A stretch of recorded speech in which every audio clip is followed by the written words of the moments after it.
A simple woman named Rachel was mocked, belittled, and practically shoved out of a bustling commercial casting session in a sleek Los Angeles studio until her billionaire husband, Nathan Carter, stormed in and flipped the entire production on its head. The room was a chaotic swirl of lights, cameras, and egos, a high-stakes audition for a national ad campaign, the kind that could make or break careers. Rachel stepped in wearing a plain white t-shirt, faded jeans, and a pair of scuffed sneakers, her chestnut hair pulled back in a messy ponytail. She was stunning, sharp cheekbones, warm hazel eyes, but the crew didn't see it. To them, she looked like she'd wandered in from a thrift store, not a Hollywood set. She carried a quiet confidence, though, a spark that said she belonged, even if no one else thought so. Rachel wasn't there to audition. Not really. She'd come to surprise Nathan, whose company was bankrolling the whole thing. He'd been buried in meetings all week, and she figured dropping by with a coffee and a smile might brighten his day. They'd been married 8 years, ever since he was just a guy with a laptop and a wild idea, back when she'd been the one paying their rent with late-night diner shifts.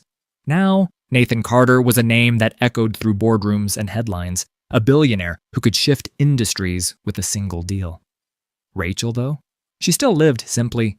Same old jeans, same old values. She didn't care for the spotlight, but she'd always had his back. Today, she just wanted to see him in action. The trouble started the moment she walked through the glass doors. The director, a wiry guy named Greg with a slicked-back ponytail and a permanent smirk, spotted her instantly. He was mid-rant, barking orders at a frazzled assistant when his eyes landed on Rachel. "Whoa, hold up," he said, loud enough to halt the room. "What's this? Did we switch to casting for a homeless shelter ad?" A ripple of laughter spread through the crew. Grips, lighting techs, a couple of actors lounging by the craft table. Rachel's cheeks flushed, but she kept her cool. "I'm just here to see someone," she said, her voice steady. Greg snorted, crossing his arms. "Yeah, sure. Look, sweetheart, this isn't a tourist stop. You're in the wrong zip code," she tried to explain, holding up the coffee cup with Nathan's name scribbled on it. "I'm dropping this off for my husband. He's—" Greg cut her off, waving a hand like she was a fly buzzing around his head. "Husband, huh? What's he do? Sweep the floors? Take your little Starbucks run somewhere else. We've got real work to do." The assistant, a nervous kid named Tyler, piped up, Greg, maybe we should—" Greg shot him a glare. "Shut it, Tyler. She's not on the list. She's nobody." Rachel stood her ground, her gaze unwavering. "I'll wait by the door then. I won't bother anyone." But Greg wasn't having it. He strutted over, his sneakers squeaking on the polished floor, and got right in her face. "Listen, discount rack, we don't have time for strays. Get out before I call security." That's when the actors joined in. A tall blonde named Vanessa, all legs and attitude, smirked from her perch on a folding chair. "God, some people have no self-awareness," she said, loud enough for everyone to hear. "Like, honey, buy a mirror." Her co-star, a smug, pretty boy named Chase, chuckled and pulled out his phone. "Wait, let me get this. Budget, Barbie crashes the set. Perfect for the gram." He snapped a photo, the flash catching Rachel off guard. She blinked, her heart pounding, but she didn't flinch. "You don't need to do that," she said quietly, her tone firm despite the sting. Vanessa laughed, tossing her hair. "Oh, we do. It's charity, giving you a moment of fame you'll never earn." The crew ate it up. A lighting guy named Mike leaned over to his buddy, muttering, "Bet she's here to beg for a role. Look at her, straight out of a Walmart ad." More snickers. Greg clapped his hands, relishing the chaos. "All right, enough fun. Tyler, get her out. She's killing the vibe." Tyler hesitated, his eyes darting to Rachel with a flicker of guilt. But he obeyed, shuffling over. "Ma'am, you gotta go," he mumbled, avoiding her gaze. Rachel nodded, not wanting to make his day harder. "Fine," she said, turning toward the exit. But Greg couldn't resist one last jab. "Hey, tell your husband to send you with cab fare next time." The room erupted, Vanessa and Chase doubling over like it was the funniest thing they'd ever heard. As Rachel tried to step back from Greg's venomous tirade, he leaned in closer, his smirk twisting into something uglier. "You know what your problem is," he sneered, loud enough for the whole set to hear. "You think you can just show up, looking like you crawled out of a thrift store bin, and we'd roll out the red carpet? This is Hollywood, not a soup kitchen." Vanessa chimed in, her voice dripping with fake pity. "Seriously, girl, did you borrow those jeans from your mom's laundry pile? It's embarrassing." Chase laughed, zooming in with his phone camera. Wait, let's tag this lost puppy seeks owner. Maybe someone'll claim her." The crew roared, a few clapping like it was a damn comedy show, while Rachel stood there, her hands steady, but her eyes burning with quiet fury. She didn't snap, didn't yell, just let their cruelty hang in the air, a noose they didn't even know they'd tied. Rachel stepped into the hallway, the glass door swinging shut behind her. The muffled laughter followed her, sharp and biting. She stood there, coffee still in hand, her chest tight with anger, not for herself, but for how easily they'd dismissed her, how quick they were to judge. She could have dropped Nathan's name right then, flashed the black card in her wallet, shut them all up. But that wasn't her style. She hated flexing power she didn't earn. Instead, she pulled out her phone and dialed Nathan. He picked up on the second ring, his voice warm but edged with concern. "Rach? You okay?" She took a breath, keeping it light. "Hey, babe. I'm fine. Just got kicked out of your casting thing." A pause, then a low growl. "They did what?" She sighed. "They didn't like my outfit, I guess. Can you come by?" She heard his chair scrape back. "I'm 10 minutes out. Stay there." Back inside, the session rolled on like nothing happened. Greg was barking at Vanessa and Chase, tweaking their poses for the camera, while the crew hustled to reset lights. Rachel's little interruption was already a fading joke. Until the elevator dinged. The doors slid open, and Nathan Carter stepped out. 6'2", broad-shouldered, in a tailored navy suit that screamed money and menace. His dark hair was swept back, his jaw set, and his presence hit the room like a shockwave. Everyone froze. Greg's smirk vanished mid-sentence. Vanessa's jaw dropped, and Chase's phone slipped from his hand, clattering to the floor. Nathan didn't waste time. He strode straight to Rachel, who'd slipped back inside behind him, and pulled her into a quick, protective hug. "You all right?" he murmured, his eyes searching hers. She nodded, a small smile tugging at her lips. "Yeah, just glad you're here."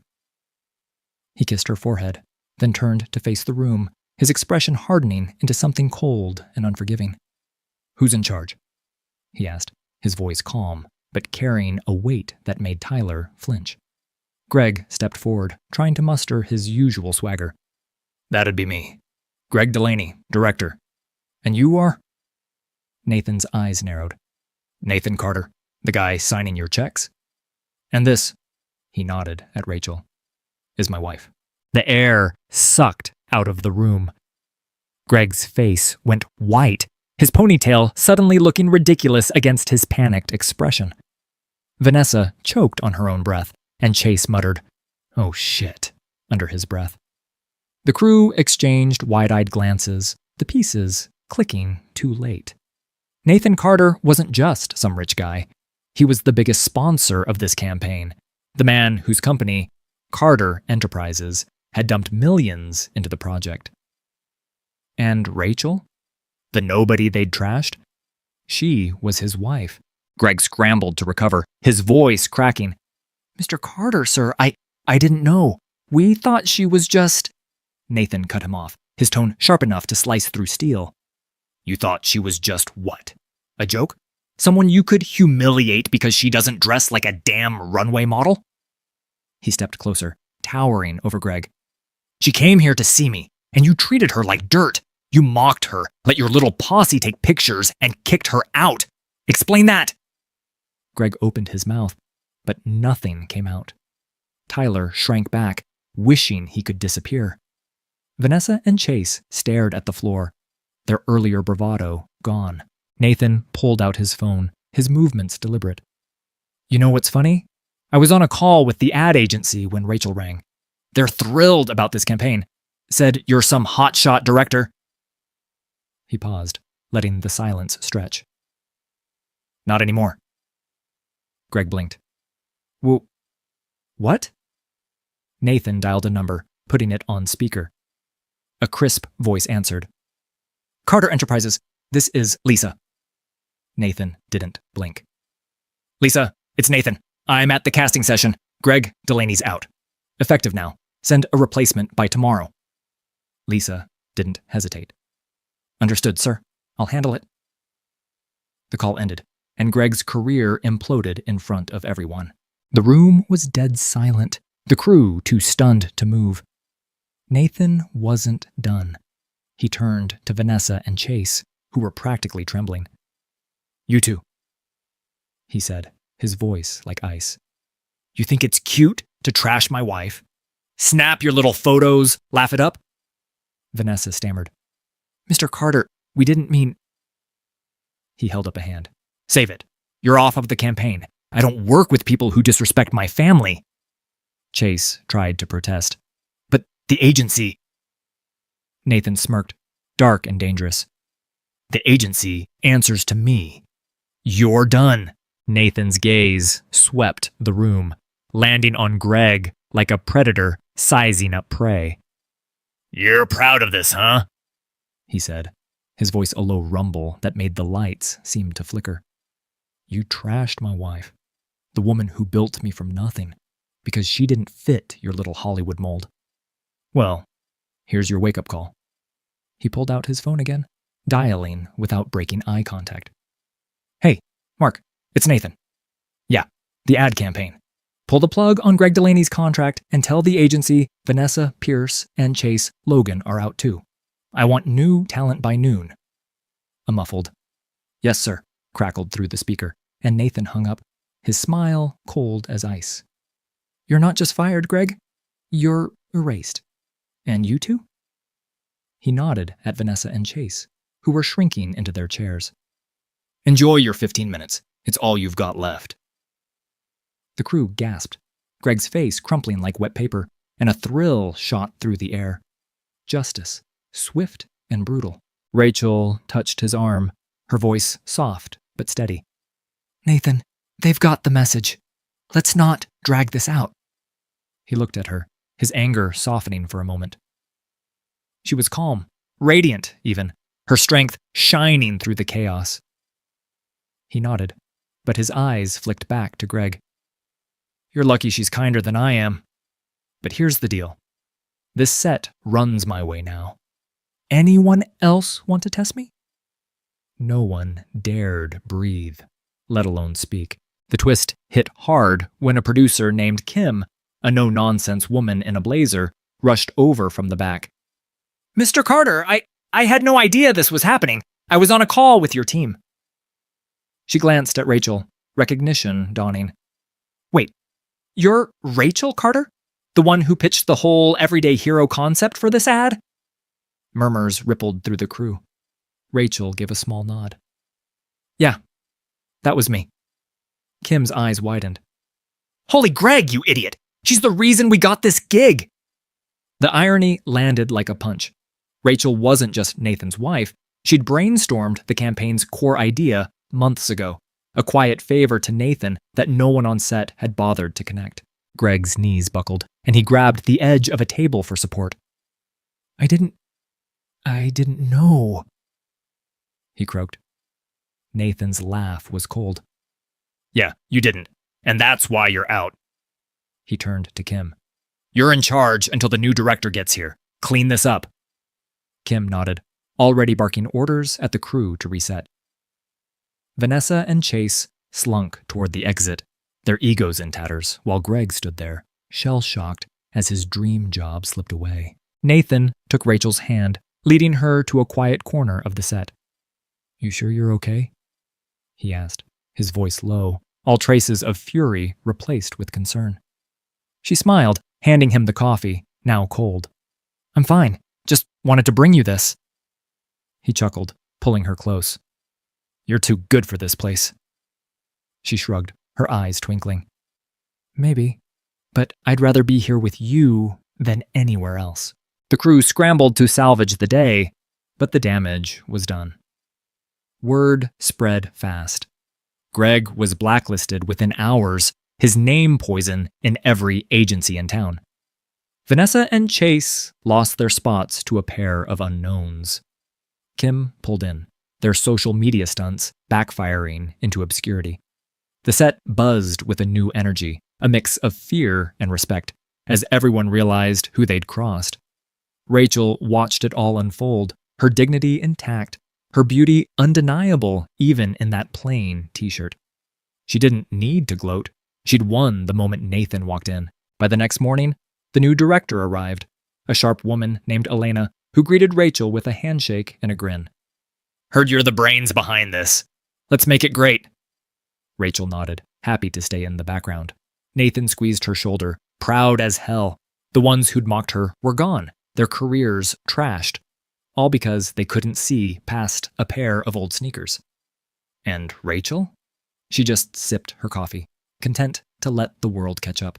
Hey, if this story got you fired up, smash that like button, drop a comment, share it with your crew, and hit subscribe for more epic tales on our YouTube channel. Catch you next time.